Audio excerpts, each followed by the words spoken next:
If something jumps out at me, somebody please come revive me. My neighbor had 3 mice in his house the other day, and I don't do mice. And there are some really great ways to prevent them. I'm going to show you how to clean things out to make sure that there's nothing left behind. We're going to use some good storage strategies. And then we're also going to do some other prevention measures which are really great to keep a mouse out of the house. I can't do mouse traps. I don't want to put poison or anything bad. I'd rather be preventative. When there's too much stuff in here, it just sets you up for possibilities of things hiding. If I find something, you're gonna see me absolutely panic and freak. So first things first, I have to take everything out of these cupboards. I'm checking for any mouse damage, and also going to get rid of any old crackers from Christmas and stuff like that.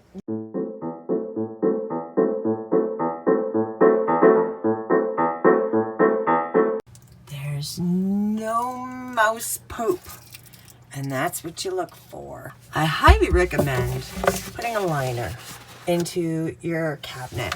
You can also use wax paper, or you could use paper towel if you like, if you have smaller shelves, and that will make it really easy for you to clean. Now I can just take this liner with all of the little crumbs and stuff inside, fold it up, take it outside, and shake it out and give it a wash. Now, of course, that was the top shelf, and it was mostly canned goods, but there was some other stuff that would be possibly something that a mouse would like. You know, there's still a possibility on these cracker shelves, oatmeal, things like that. They tend to be real mouse magnets. So I'm really hoping that my luck continues. I use a little bit of sal suds. Dr. Bronner's sal suds. Smells like a Christmas tree. And you know what? Pine tends to have natural disinfecting properties to it, so it'll be perfect for this. I'm gonna make sure I still have my cloth handy, because there are things that got crumbs on them, you know, and so if I can just give them a little wipe before I put them in, then you're not just putting crumbs back in there again. If things spill over, like your oils or honey and sticky things, put it in one of these and then just stick it in there, and that way you'll prevent a little extra mess rather than cleaning the whole cupboard.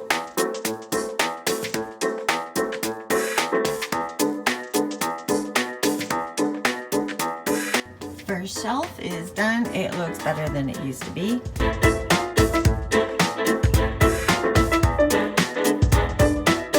Again, no mouse poop. No mouse poop. I just have lots of other little random ties and stuff. Obviously, I need a home for these. I like to keep them, and I use clothespins to close up the bags. Works really great, which is probably keeping the mice away, luckily. These plastic bins can work terrific for putting all of your little package stuff. The garlic's starting to grow because it's too cold. I've put it up higher because heat rises, and hopefully that will keep it from going. Looks pretty good compared to before.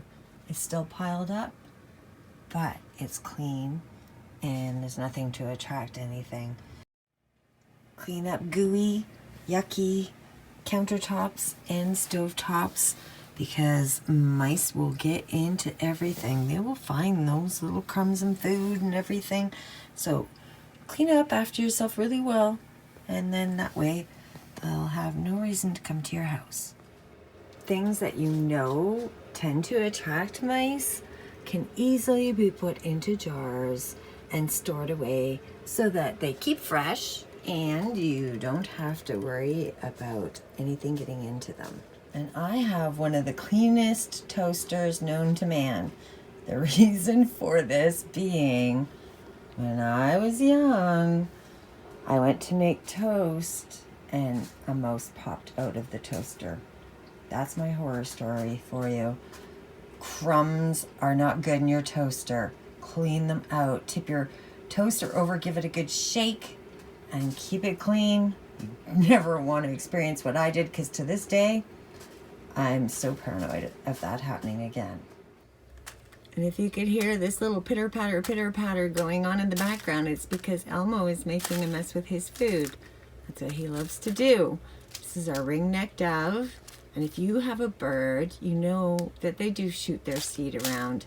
Make sure that you clean it on a regular basis and clean the cage. Otherwise, it becomes a mouse attractant as well. Apparently, mice do not like mint. I like mint. So I have a diffuser. I picked up some mint essence oil. I got this bottle from the local drugstore, and I'm finding that they're less expensive and maybe a little more pure because it is a medical grade peppermint oil. So you save a few dollars, and it's really a nice, pleasant smell. I put it on maybe once per day, and it said that mice do not like the smell of mint. You can also take this mint, if you prefer, and put it on some cotton balls and put them in any spots in your home that might be a concern. You can also take a spray bottle and put water in it, then put a few drops of mint and go around the perimeter of your house and spray. I mean, prevention is the best medicine, really. It really is. Another great way to help to prevent mice from coming through is by using steel wool. Now, steel wool can be found at your hardware store or at a lot of department stores, and you can just take the steel wool, stuff it into any sort of holes that you might have around your house. Now, under the sink is oftentimes a really notorious spot where the mice will come up. That will keep them from coming through because they do not like to chew through it. If you're a gardener, you can grow some mint in pots and then put them by your entranceway. A lot of people will leave their door open because it's just going to be a second, and that's really all it takes for a mouse to get in the house. So if you have mint outside, perhaps that will help deter them from being anywhere near your entranceway. And remember to keep your doors closed at all times. In and out, even if you're going to be a minute, close the door behind you. For your garbage bins, you can actually buy mint-scented garbage bags. Now, apparently there are other things that don't really prefer mint. I believe bears and ants and some other critters don't like the mint as well. So you can get some mint-scented garbage bags and make sure that you have them in very well-secured, sealed containers.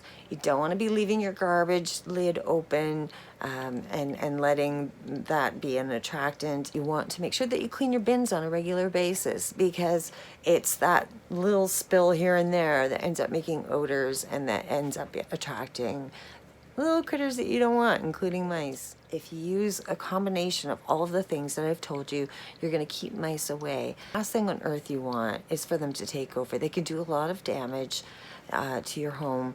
They can end up, driving you crazy so you can't sleep. You can hear scratching noises and things like that. Do you have any mice horror stories that you're willing to share with us? If so, put them down below. Not too gruesome though, please. Everybody's already traumatized from my toaster story, I'm sure of it. Well, thank you very much for watching. And if you want to see more tips, cleaning, I've got lots coming up.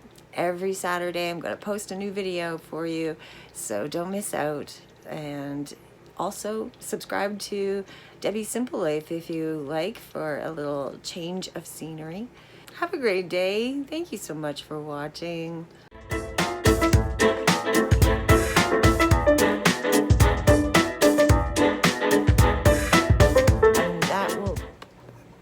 And that will also,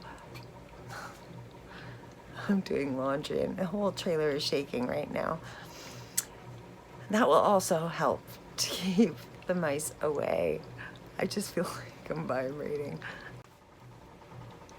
I'm waiting for the spin cycle to be over. My whole tripod is just bouncing right now. So if you have a diffuser like this one, you can pick up some mint oil, essence oil. If you have a diffuser like this one, you can pick up some essence oil, if you have a diffuser if you have a diffuser like this one, you can pick up some mint essence oil and add some drops to it, and you'll be able to put some. Mint is a really good fix. I have found that it has worked really great for me. So far, so good. Knock on wood. Oops. Oh, Cloudy, it was just me.